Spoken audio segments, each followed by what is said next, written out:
Love after rebirth chapter 7 power के बारे में जानकारी। इस कहानी में अब तक हमने देखा कि कैसे श्रेया क्लास अटेंड कर रही थी, तब उसे अपनी अंतर मन की आवाज़ आती है।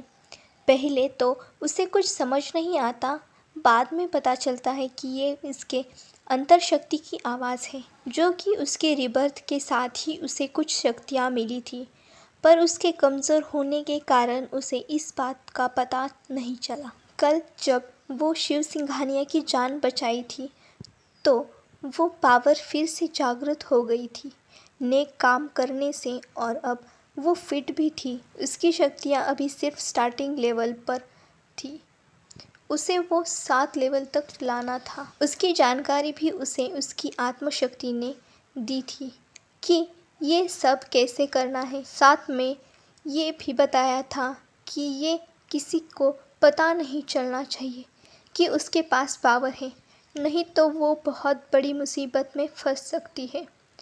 श्रेया अपनी शक्तियों के बारे में जानकर बहुत खुश थी।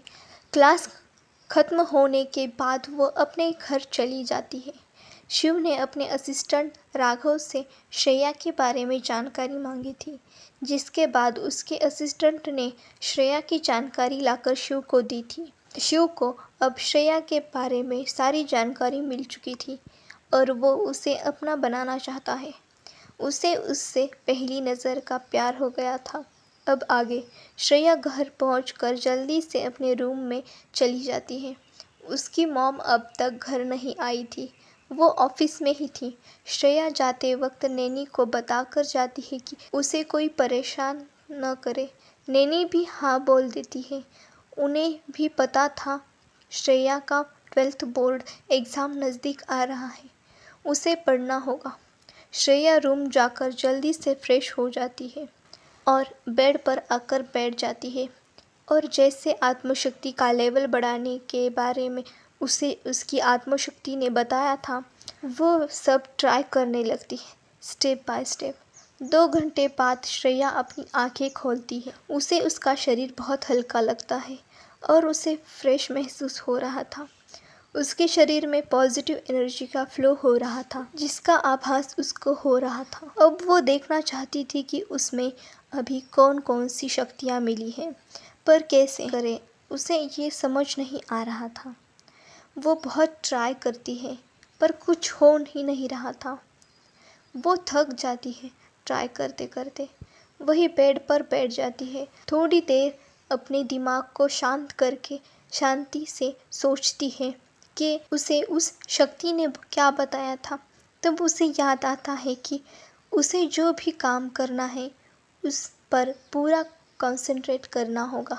वो खुद से ही कहती है, श्रेया तू भी ना कितनी पागल है, एक्साइटमेंट में भूल ही गई थी कि तुझे जो भी करना उस पर तुम्हें ध्यान केंद्रित करना होगा। तो चल अब ट्राई करके देखते हैं। श्रेया पास में रखा हुआ पानी के ग्लास पर ध्यान केंद्रित करती है और मन में ही कहती है, पानी का ग्लास मेरे पास आ जाए। और होता भी ऐसा ही है। पानी का ग्लास श्रेया के हाथ में आता है।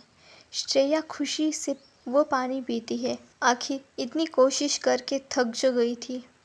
श्रेया ऐसे ही एक एक करके सब चीज़ें हाथ के इशारे से इधर उधर करती है।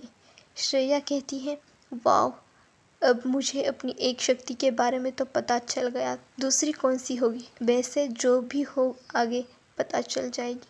चलो डिनर का टाइम हो गया है, मॉम भी आ गई होगी, फिर मुझे पढ़ाई भी तो करनी है। आज तो मैंने कुछ भी नहीं पढ़ा, बोर्ड एग्ज़ाम भी आ रहे हैं, मुझे अच्छा कॉलेज भी तो मिलना चाहिए। चलो श्रेया अब नीचे चलते हैं, खुद से ही कहती है। डाइनिंग टेबल पर सिया जी बैठी श्रेया का ही इंतज़ार कर रही थी। उसे आता देख उसे जल्दी से डिनर करने के लिए कहती है। श्रेया चलो बेटा जल्दी से डिनर करो, फिर पढ़ाई करके जल्दी सो जाना, ज़्यादा देर तक जगी मत रहना। श्रेया कहती है, हाँ मॉम, आपका आज का दिन कैसा था? आप बहुत थक गई होगी ना, आप भी डिनर करके बाद में सो जाना। सिया जी कहती है, हाँ मेरी गुड़िया, मेरा आज का दिन अच्छा था और डिनर करके मैं सो जाऊंगी। तुम मेरी चिंता मत करो, तुम बस अपना ख्याल रखना। श्रेया कहती है, ऐसे कैसे चिंता ना करो, आप अपना बिल्कुल ध्यान नहीं रखती, मुझे ही रखना पड़ेगा ना। और उनके प्लेट में खाना डाल देती है और सिया जी ने जो खाना उसे परोसा था उसे खाने लगती है। सिया जी भी श्रेया ने उन्हें परोसा खाना खाती है और इसी तरह दोनों माँ बेटी बातें करते करते खाना खाते हैं। पास में खड़ी नौकर अपने मैडम और मिस को ऐसे खुश होकर खाना खाते देखती है तो उन्हें बहुत अच्छा लगता है। उनमें से एक सर्वेंट दूसरे सर्वेंट से कहता है, मिस एक्सीडेंट के बाद कितनी बदल गई है ना। अब वो मैडम से झगड़ा भी नहीं करती, कितनी प्यार से बातें करती है, हमें भी कितना मान देती है, पहले जैसे रूडली बातें नहीं करती।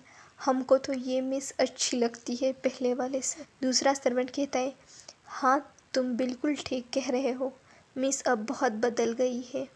वो और मैडम इसी तरह हंसते मुस्कुराते रहे, इन्हें किसी की नज़र ना लगे। वो दोनों सर्वेंट बात तो बहुत धीरे कर रहे थे, बस उन दोनों को ही सुनाई देती है। फिर भी श्रेया उनकी बातें सुन लेती है और उसके होठों पर एक छोटी सी प्यारी सी मुस्कान आ जाती है। पर अचानक उसके जहन में आता है, वो लोग कितने दूर हैं और कितने धीरे बात कर रहे हैं, फिर भी मुझे सुनाई दे रहा है। क्या इसका मतलब है कि मुझे दूर की सुनने की भी शक्ति मिली है? वाह, आई एम सो एक्साइटेड। मैं इसे एक बार ज़रूर आजमा कर देखूंगी कल स्कूल में। श्रेया का और सिया जी का डिनर होने के बाद वो दोनों एक दूसरे के साथ थोड़ी देर गार्डन में टहलते हैं और एक दूसरे को गुड नाइट हग करके अपने अपने रूम में चले जाते हैं। श्रेया अपने रूम में आकर पढ़ाई करने लगती है। उसके ध्यान में नहीं आ रहता कि वो पहले की तुलना में बहुत ही तेज़ी और जल्दी पढ़ाई कर रही थी। जो भी वो पढ़ रही थी वो उसे जल्दी ही याद होता जाता। 2 घंटे बाद वो देखती है कि उसने ऑलरेडी 3 बुक्स रीड कर ली है और अब उसे शायद याद भी है।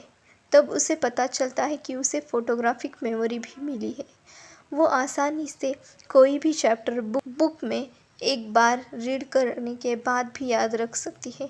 इस बात से वो बहुत खुश हो जाती है, बट वो अब बहुत थक गई थी। उसकी पावर अभी इतनी स्ट्रांग नहीं थी। अभी तो उसने फर्स्ट लेवल भी पार नहीं किया था, उसे बहुत मेहनत करनी थी। वो जल्दी से अपना नाइट रूटीन करके सो जाती है। आखिर उसे जल्दी उठकर योग अभ्यास जो करना था अपनी पावर बढ़ाने के लिए,